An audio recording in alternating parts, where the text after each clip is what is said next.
Hi, I'm Dr. Matthew Anderson, and the title of this message today is Light in the Midst of Darkness.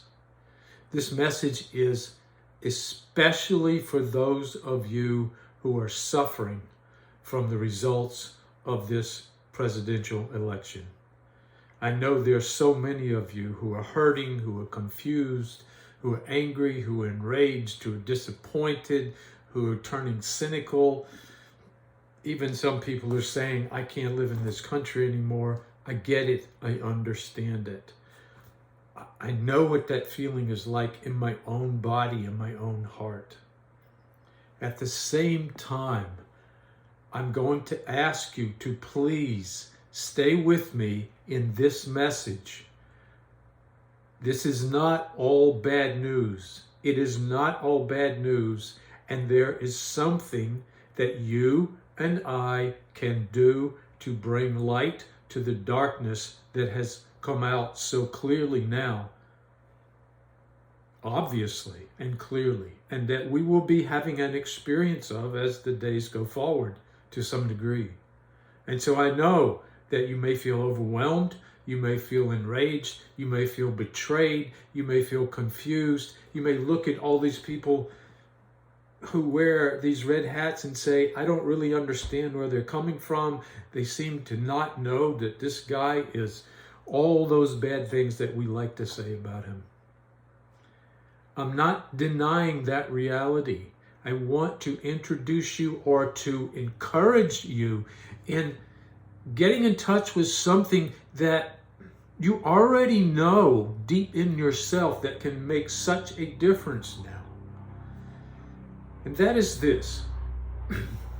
The day I saw the video where the bullet just grazed the top of Donald Trump's ear and he rose up and he went like this, I thought, oh my God, he's going to win the election.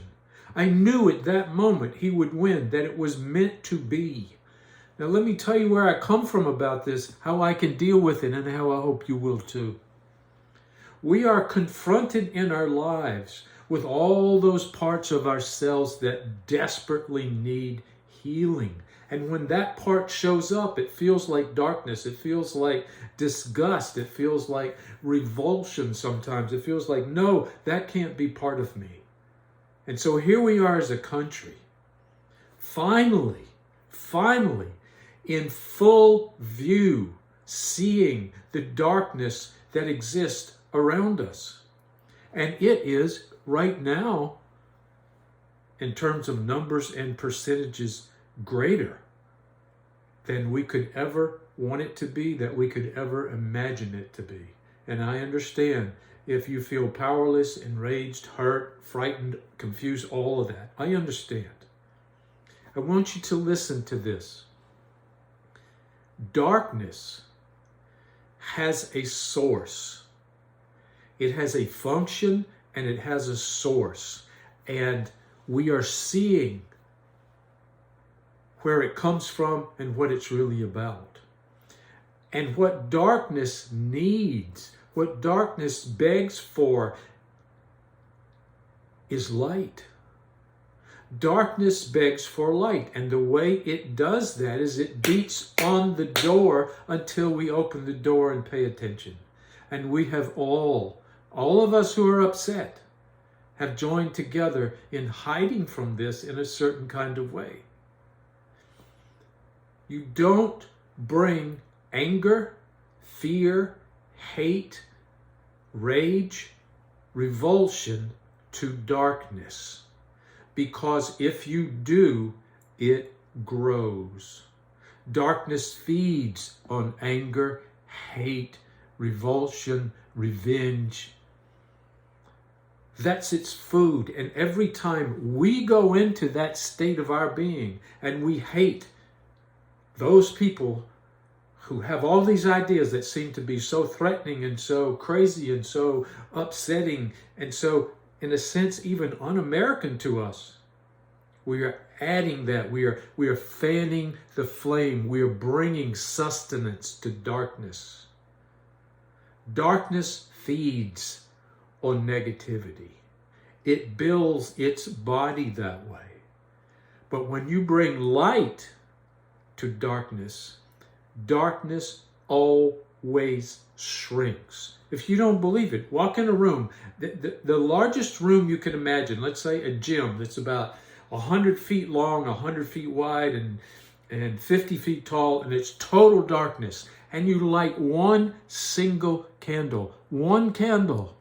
Does the darkness go and kill the light?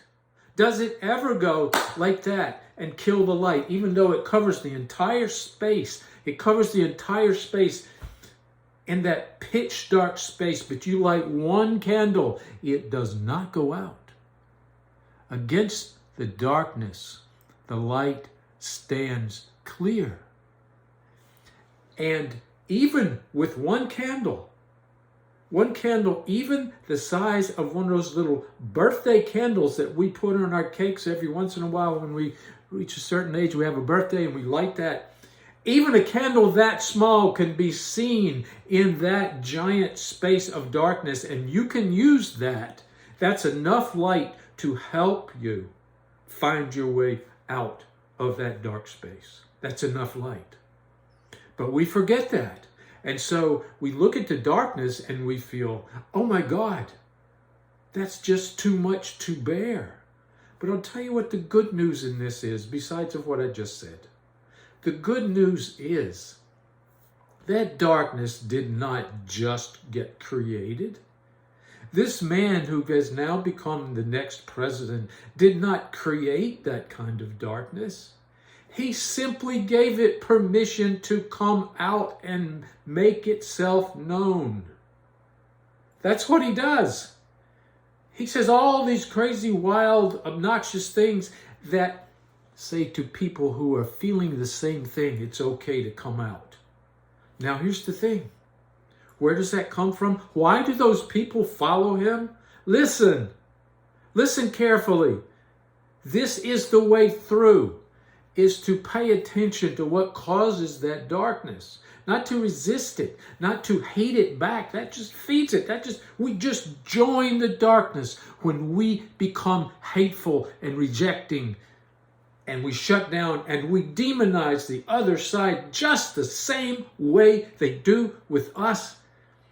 That won't work. You know it hasn't worked. It's just intensifying. The darkness is now right out in front of us. And what we need to bring to that darkness is something that many of us, me included, and sometimes in the past, what many of us have done is hate back, rage back, anger back, demonize back, revenge back, turn people into something that cannot be seen even as human. That's not what causes their darkness. What causes that kind of darkness in these people is pain. Pain. They feel powerless. They feel frightened. They feel confused. They feel lost. They feel ignored. They feel run over by all the changes that are happening in this world. And they are frightened. They are scared to death. And suddenly this guy says, I'll fix all of that. They don't care what he looks like. They don't care about his past or his crimes. They just hear him say, I can fix that thing that's making you so crazy inside. That's what makes people wear a red hat. It's pain and suffering.